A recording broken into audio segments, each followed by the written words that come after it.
Reading from the Gospel of Luke in chapter 23. It was about 12 o'clock when the sun stopped shining, and darkness covered the whole country until 3 o'clock, and the curtain hanging in the temple was torn in two. Jesus cried out in a loud voice, "Father, into your hands I place my spirit." He said this and died. The army officer saw what had happened, and he praised God, saying, "Certainly he was a good man." When the people who had gathered there to watch the spectacle saw what had happened, they all went back home, beating their breasts in sorrow.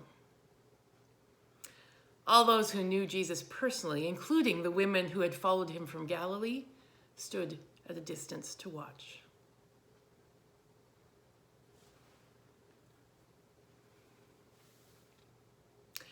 Well, at the beginning of April, there seemed to be a collective agreement that this year, April Fool's Day could be off the table. Google, which is particularly known for putting a lot of time and effort and resources into pranks across its platforms and portfolios, officially opted out, acknowledging that right now, people's perceptions of reality are being so stretched that we're already having enough trouble trying to separate fact from fiction. We didn't need April Fool's Day to blur the line even further. Well, this week I've been wondering a similar thing about Good Friday. In the Christian tradition, Good Friday is the day that we remember the story of Jesus' death. It's the hardest part of his story. It's the part where a man whose life was all about bringing life into the world was killed by that world. It isn't fair. It isn't right. It really isn't good at all. And often on Good Friday, we remember that story to help us see the ways that death is still at work in and around us today. Only, do we need that? Really? I think we're pretty clear right now about the ways that death is still at work in and around us. Do we really need another tragic story in the middle of a tragic time? I was thinking about the losses that we're dealing with in the middle of this world pandemic, and the list just keeps on growing. For some, there is a loss of loved ones due to death. Indeed, worldwide, 1.5 million of us have tested positive for COVID-19. Nearly 100,000 people have died so far. Canadian officials predicted yesterday that we can expect anywhere between 11,000 and 22,000 deaths in Canada. Death is at all of our doorsteps. And so we're also grieving the possibility of those we love or ourselves getting sick and dying. But there are also so many more ambiguous losses that we are feeling keenly at this time. We've lost our usual ways of coping with death. We can't have funerals. We can't get together to comfort one another.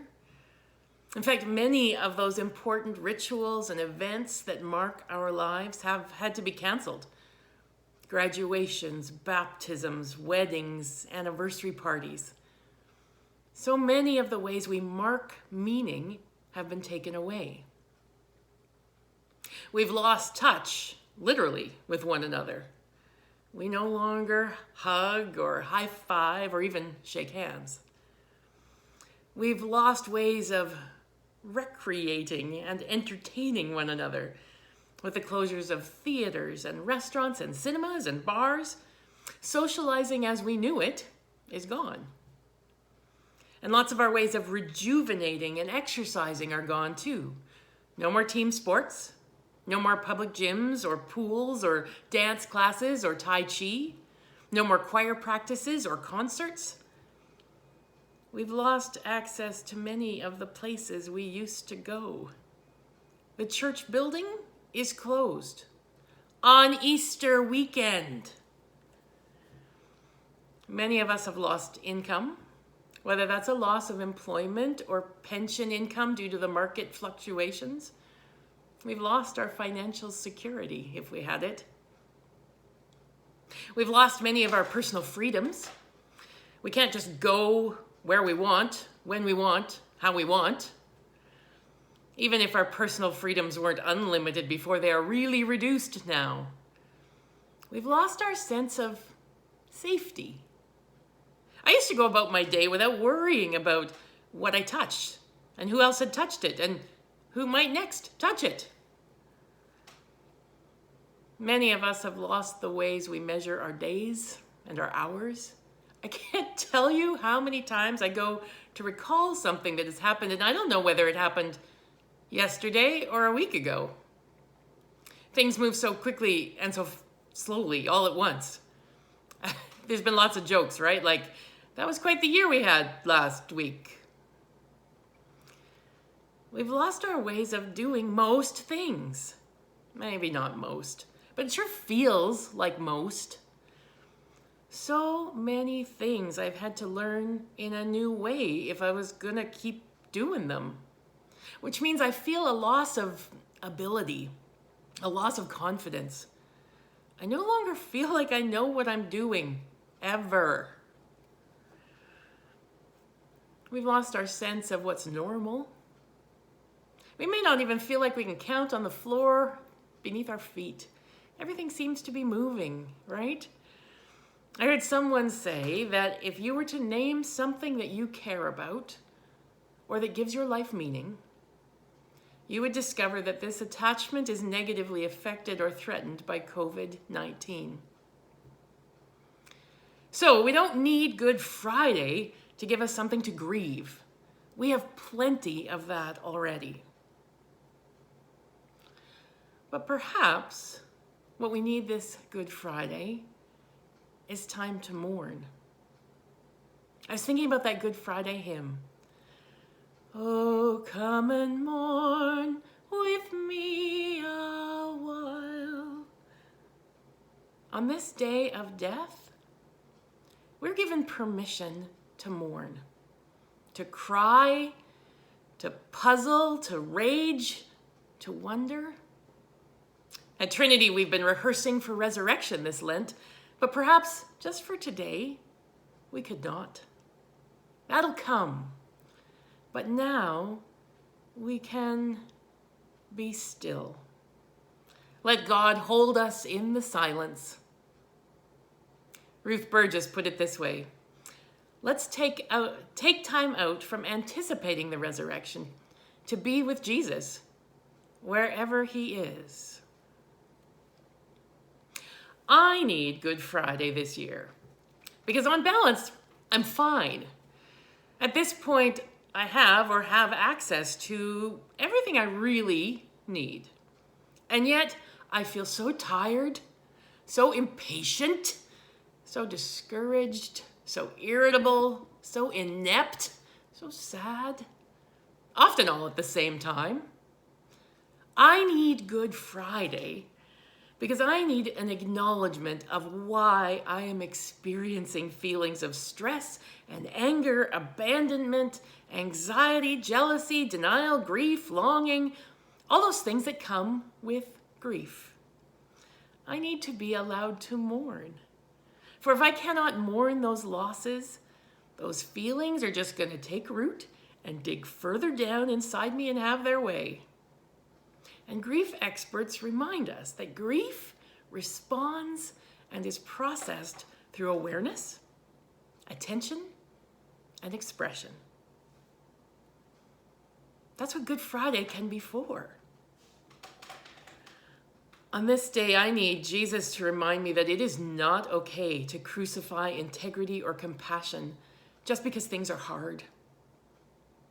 Someone asked me to summarize the story of Good Friday as briefly as possible. And without thinking too much, I replied, a man of God who brought hope and light and healing to those he encountered was arrested, tortured, and killed by those in power because he threatened the way things were. He called for changes to the world, and for that he was killed. And as soon as I said it that way, I thought about the story on the news recently about the naval captain who was fired because he wrote to the Pentagon asking for help to save the soldiers on his ship from COVID-19. That letter was leaked, went public, and something unpleasant was exposed. And those in power needed that message to disappear. It may or may not be a fair comparison, yet this Good Friday, I need to mourn that the kinds of powers that work against compassion and integrity in favor of illusion are still at work in the world. I need Good Friday to remind me which side I want to be on. I need Good Friday to pull me out of the denial of the behaviors that produce this immense loss of solidarity and well-being in our human family. But mostly, I need Good Friday to help me to dwell in loss. Not dwell on the loss. Walter Brueggemann makes the distinction that if you dwell on loss, you spend your time in self-pity, in seeing yourself as victim. That kind of dwelling on loss closes you off, wrangles you up in knots. But if you can dwell in loss, there is an open space, an honest space, a waiting space.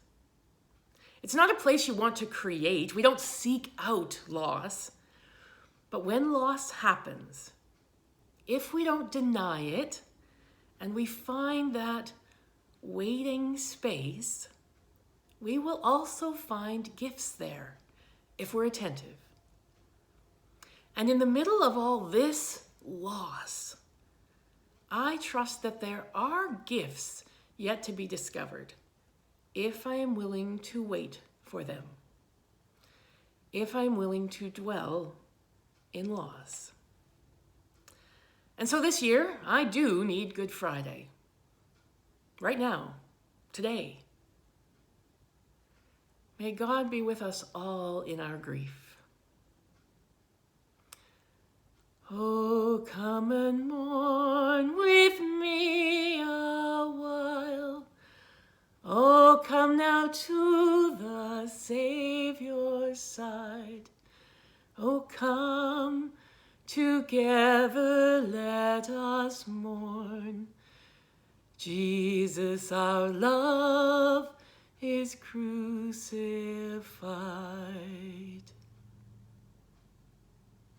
Amen.